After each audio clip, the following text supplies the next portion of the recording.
ప్రేక్షకులకు నమస్కారం. నేను మీ డాక్టర్ పిఎస్ సాగర్. నేను acupuncture and functional rehabilitation specialist. ఈరోజు మీకు అవగాహన కలిగించబోయే టాపిక్ వచ్చేసి స్ట్రెస్ మేనేజ్మెంట్. చాలామంది స్ట్రెస్కి గురవుతూ ఉన్నారు. స్ట్రెస్ వల్ల వాళ్ళ ఫిజికల్ హెల్త్, మెంటల్ హెల్త్ చాలా రకాలుగా దెబ్బతింటా ఉంది. మనకి ఆల్మోస్ట్ 90% డిసీజ్ చెప్పుకుంటే non communicable and communicable disease, అంటే మన diet, life style, stress, immunity వల్ల వస్తూ ఉన్నాయి. సో ఆల్మోస్ట్ 90% డిసీజెస్లో ప్రతి డిసీజ్ ఆల్మోస్ట్ చెప్పాలి అని అంటే 70% డిసీజెస్ అన్నీ కూడా మనకి స్ట్రెస్కి లింక్ అయి ఉన్నాయి. అండ్ 95% డిసీజెస్, ఆల్రెడీ వచ్చిన డిసీజెస్ని కాంప్లికేట్ చేస్తూ ఉంది. అసలు ఫస్ట్ ఆఫ్ ఆల్ ఈ స్ట్రెస్ అంటే ఏంటి అండ్ దీన్ని మనం ఎలా మేనేజ్ చేయాలి? సో ప్రతి ఒక్కరికి స్ట్రెస్ ఉంది, కొంచెం ఎక్కువ తక్కువ. ప్రతి ఒక్కరు స్ట్రెస్ అనేది చాలా అవసరం కూడా. ఒక రకంగా చెప్పాలంటే మినిమల్ స్ట్రెస్ అనేది వల్లనే మనం ఏదైనా వర్క్ చేయాలనుకుంటాం, ఏదైనా చేయాలనుకుంటాం. అంటే మన కంఫర్ట్ జోన్ నుంచి మనకి ఈ ఒత్తిడి మాత్రమే మనం బయటికి తీసుకొస్తా ఉంది. సో ప్రతి ఒక్కరికి స్ట్రెస్ అనేది అవసరమే, బట్ కొంచెం లిమిట్స్ దాటడం వల్ల మనకు అది నెగటివ్ ఇంపాక్ట్ పడుతూ ఉంది. So first of all stress ఏంటి అంటే, మనము ఏదన్నా ఒత్తిడి క్రియేట్ అవుతా ఉంది మన వర్క్ వల్లనో, లేకపోతే ఏదన్నా సంఘటన వల్లనో, రకరకాల కారణాల వల్ల మనలో ఒక ఒత్తిడి క్రియేట్ అయ్యి మనకు దానివల్ల కొన్ని ఇమోషన్స్ ట్రిగర్ అవుతూ ఉంటాయి. అర్జ్ వల్ల కొన్ని ఇమోషన్స్, ఇప్పుడు యాంగ్జైటీ కానీ, లేకపోతే మనకి డిప్రెషన్ కానీ, అలా రకరకాల మూడ్స్, కోపం కానీ, ఆవేశం కానీ, మనకి ఆ ఇమోషన్స్ ఓవర్గా అయిపోవడం వల్ల మన బాడీలో స్ట్రెస్ లెవెల్స్ అనేవి పెరుగుతూ ఉంటాయి. సో ఈ స్ట్రెస్ వల్ల మనం ఫిజికల్ హెల్త్, మెంటల్ హెల్త్ పరంగా ఎలాంటి ఇంపాక్ట్ పడుతుంది అంటే, మనం ఫిజికల్గా చెప్పాలంటే మన గట్ హెల్త్ డిస్టర్బ్ అవుతూ ఉంది. కార్టిసాల్ అనే హార్మోన్ విపరీతంగా పెరిగిపోయి బాడీని యాసిడిక్గా మారుస్తూ ఉంది, గట్ని బాగా యాసిడిక్గా మారుస్తూ ఉంది. సో దాని నుంచి ఒక రకమైన ఇన్ఫ్లమేషన్స్ అనేవి క్రియేట్ అవుతూ ఉంటాయి. సో ఆ ఇన్ఫ్లమేషన్ ఏం చేస్తుంది, బాడీని ఒక రకమైన డీహైడ్రేషన్, డీజనరేషన్కి మనని గురి చేస్తూ ఉంటుంది. అంటే మన శరీరంలో చెప్పాలంటే వెన్నుపూస, హార్ట్, బ్రెయిన్, సో అన్నిట్లో కూడా ఇంపాక్ట్ క్రియేట్ చేస్తూ ఉంటుంది. దానివల్ల మనకు పెయిన్స్ వస్తూ ఉంటాయి. కొంత ఇన్ఫ్లమేషన్స్ క్రియేట్ అయ్యి క్రాంప్స్ రావడం, పెయిన్స్ రావడము. సో మెల్లిమెల్లిగా డీజనరేషన్స్ గురై ఆర్థోపెడిక్ ఇష్యూస్ కానీ, హార్ట్ కానీ, స్ట్రోక్ కండిషన్స్ కానీ కూడా అది లాస్ట్కి దారి తీస్తూ ఉంది. సో ఫిజికల్గా అండ్ మానసికంగా రెండు రకాలుగా ఇబ్బంది పెడతా ఉంది. అండ్ స్టడీస్ క్లియర్గా చెప్తా ఉంది, ఆల్మోస్ట్ 70% స్ట్రెస్కి లింక్ అయి ఉన్నాయి అండ్ 95% డిసీజెస్ అన్నీ కూడా కాంప్లికేట్ అవుతా ఉంది. సో ఈ స్ట్రెస్ని ఎలా మేనేజ్ చేయాలి అంటే, ఫస్ట్ థింగ్ ఫోర్మోస్ట్ చేయాల్సింది ఏంటంటే, ఒక డే అనేది వెల్ ప్లాన్డ్గా ఉండాలి. సో మనకి ఒక సెరికాడియన్ బయోరిథమ్ అనేది మనకు ఒకటి ఉంది. సెరికాడియన్ క్లాక్ అంటాం మనము. సో ఏ టైంకి లేవాలి, ఏ టైంకి పడుకోవాలి, ఏ టైంకి తినాలి, ఏ టైంకి వర్క్ చేయాలి, ఏ టైం వర్క్ చేయకూడదు, ఎంత స్లీప్ ఉండాలి. సో ఇవన్నీ దినచర్యని మనం పాటించడం చాలా ముఖ్యమైన ఫస్ట్ పార్ట్. సో ఆల్మోస్ట్ చెప్పాలంటే స్లీప్ చాలా చాలా important part. So night time మనము కరెక్ట్ టైంకి నిద్రపోవడానికి ఆల్మోస్ట్ 5:36 లోపే డిన్నర్ కంప్లీట్ చేసి 6:30 మ్యాక్సిమం డిన్నర్ కంప్లీట్ చేసుకొని, మనకు ఆల్మోస్ట్ 8 o'clock, 7:30, 8 o'clock తర్వాత కంప్లీట్ జంక్ లైట్స్కి ఎక్స్పోజర్ అనేది తగ్గించేస్తే ప్రాపర్గా మీ బ్రెయిన్లో మెలటోనిన్ లెవెల్స్ అనేవి పెరుగుతాయి. దానివల్ల గాఢమైన క్వాలిటీ స్లీప్ అనేది మనకు క్రియేట్ అవుతుంది. అట్లీస్ట్ 9 o'clock లోపు ఖచ్చితంగా పడుకునేలాగా చూడాలి. దానివల్ల ఆల్మోస్ట్ 9 to 11 మన బ్రెయిన్లో కెమికల్స్, హార్మోన్స్ ఇవన్నీ కూడా కరెక్షన్స్ అవుతూ ఉంటాయి మొత్తం బాడీలో. సో ఆ టైంలో హార్మోన్స్ రిపేర్ అయ్యే time. And almost 11 o'clock to మనము పొద్దున 3 o'clock వరకు చూసుకుంటే మన లివర్, గ్యాల్ బ్లాడర్ ఇవన్నీ కూడా మన బాడీ మెటబాలిజం ఫంక్షన్స్ కానీ, సెల్ రిపేర్ కానీ, బ్లడ్ డెవలప్మెంట్ కానీ ఇవన్నీ కూడా చాలా చర్యలు జరుగుతూ ఉంటాయి. 3 o'clock to 5 o'clock మనకు ఆక్సిజన్ స్థాయి, మనము లంగ్స్ ఎక్కువ యాక్టివ్ అయిపోయి ఆక్సిజన్ స్థాయి పెంచి బాడీలో ఉన్న ఎక్సెస్ విషవాయువులు, కార్బన్ అక్యుములేషన్ని బయటికి తొలగిస్తూ ఉంటుంది. సో మార్నింగ్ ఖచ్చితంగా 5:30 లోపు లేచి అట్లీస్ట్ ఒక హాఫ్ అన్ అవర్ 40 minutes అన్న వాక్ కానీ, లేకపోతే యోగా కానీ, ఎక్సర్సైజ్ కానీ, సూర్యరశ్మికి మనం ఎక్స్పోజ్ అవ్వాలి. మన ఫిట్నెస్ లెవెల్స్ని బట్టి మనము ఎక్సర్సైజా, యోగానా అలాంటివి ఎంచుకోవాలి. ఫిజికల్ యాక్టివిటీ వల్ల కూడా మనకు స్ట్రెస్ అనేది బాగా, కార్టిసాల్ అనేది బాగా కంట్రోల్ అవుతుంది. మనకు సెరటోనిన్ బూస్ట్ అవుతుంది.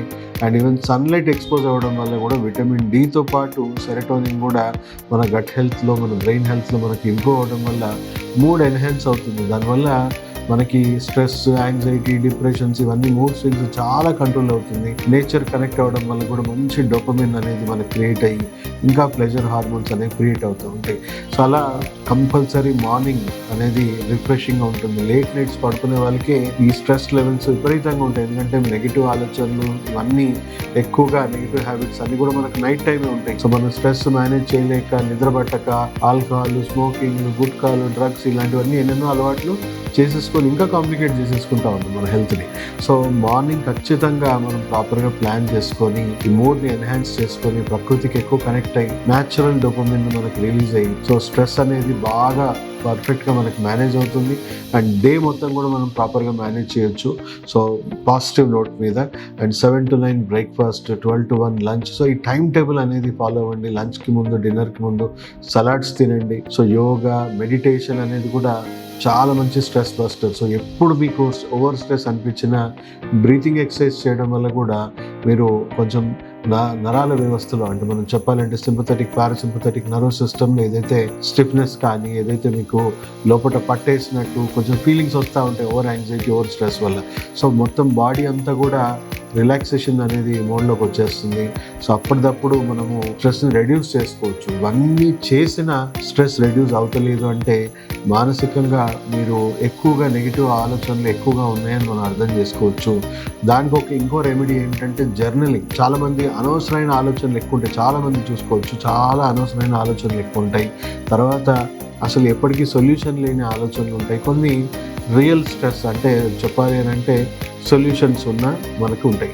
సో రోజు మనకి ఇవన్నీ సబ్ కాన్షియస్ మైండ్లోనే జరుగుతూ ఉంటాయి. సో వీటిని కాన్షియస్ మైండ్కి తీసుకురావాలంటే మనం జర్నలింగ్ చేయడం స్టార్ట్ చేయాలి. జర్నలింగ్లో మనం రాసుకోవాలి ఒక బుక్లో, అసలు నాకు అనవసరమైన స్ట్రెస్లు ఏమున్నాయి, అసలు నాకు ఎప్పటికీ తీరని కష్టాలు ఏమున్నాయి, సొల్యూషన్ ఉన్న వాటిని ఏంటి అనేది రోజు మనం జర్నలింగ్ బుక్లో రాసుకుంటూ ఉంటే మనకి ఇదంతా కూడా మన బిహేవియర్ మోడిఫికేషన్కి హెల్ప్ అవుతుంది. మన సబ్ కాన్షియస్ మైండ్ నుంచి ఈ థాట్స్ అన్ని కాన్షియస్ మైండ్లో రావడం వల్ల కొంచెం రైట్ వేలో ఆలోచించవచ్చు, బిహేవియర్ మోడిఫికేషన్ అనేది చేసుకోవచ్చు. దానివల్ల బ్రెయిన్ ఆలోచించడం ఆపేస్తుంది. దీనికి సొల్యూషనే లేనప్పుడు నేను ఆలోచించి ఏం లాభం, ఇది ఎప్పటికీ సాల్వ్ అవ్వదు అన్నప్పుడు ఆలోచించి ఏం లాభం. ఓకే, ఇప్పుడు దీనికి సొల్యూషన్ ఉంది, దీని పరంగా నేను ఈ విధంగా యాక్ట్ చేస్తే దీనికి సొల్యూషన్ వస్తుందని అనవసరమైన లోడ్ అనేది తగ్గుతూ ఉంటుంది. సో ప్రాపర్ డే మేనేజ్మెంట్ అనేది నేను చెప్పినట్టు అండ్ స్లీప్ క్వాలిటీ కానీ, బ్రీతింగ్ ఎక్సర్సైజెస్ కానీ ఇవన్నీ చేయండి. దాదాపు 90% పేషెంట్స్లో perfect stress management, anxiety levels control చేయొచ్చు. ఇన్ కేస్ ఇవి కాకుండా కూడా ఇంకా అలాగే ఉందంటే మానసిక సమస్యలు ఏవో ఉన్నాయని అర్థం చేసుకోవాలి. మెంటల్ హెల్త్లో ఆల్రెడీ కొన్ని తీరని, అంటే ఇంకా ఎక్కువగా కాంప్లికేటెడ్ ప్రాబ్లమ్స్ ఉన్నట్టు. సో ఖచ్చితంగా మీకు మెడికల్ హెల్ప్ అవసరం. అప్పుడు అంటే బెస్ట్ ఏంటి అని అంటే ఇక్కడ మనం మెంటల్ హెల్త్ పరంగా కూడా చూసుకుంటే పడుకోవడానికి మత్తు మందులు మాత్రమే ఇస్తూ ఉంటారు జనరల్గా సైకియాట్రిస్ట్, కౌన్సిలింగ్ అండ్ మీకు ఒక రకంగా మెడిసిన్స్, సెడేటివ్స్ ఇస్తూ ఉంటారు.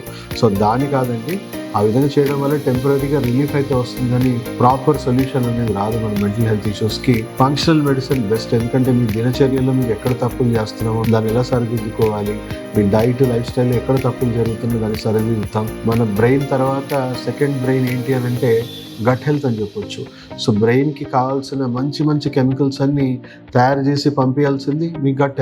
సో మీ గట్లో ఉన్న ఇంబ్యాలెన్స్, మీ ఇమ్యూనిటీలో ఉన్న ఇంబ్యాలెన్స్, మీ బాడీలో ఉన్న ఇంబ్యాలెన్సెస్ అన్నీ కూడా ఫంక్షనల్ మెడిసిన్లో రూట్ కాజ్ నుంచి మనం చేస్తాం. కాబట్టి జీవితాంతం మత్తు పదార్థాలు, మత్తు సంబంధించిన మెడిసిన్స్ వాడుకుంటూ మీ లక్షణాలకే వైద్యం జరుగుతుందని మీకు ప్రాబ్లం ఎప్పటికీ సాల్వ్ కాదు.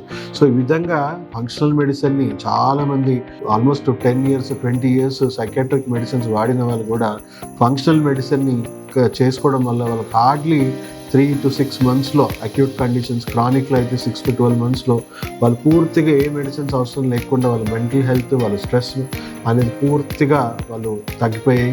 అండ్ లింక్డ్ హెల్త్ ఇష్యూస్ కూడా వాళ్ళకి ఎన్నో రకాలుగా రివర్సల్ కూడా అయ్యాయి. సో చాలామందికి ఈ స్ట్రెస్ మేనేజ్మెంట్ అనేది ఎలా చేయాలో తెలియదు. So this is a very very precious video. ప్రతి ఒక్కరికి కూడా స్ట్రెస్ మేనేజ్మెంట్ ఎలా చేయాలి అనేది ఒక మంచి ఎడ్యుకేషనల్ వీడియో.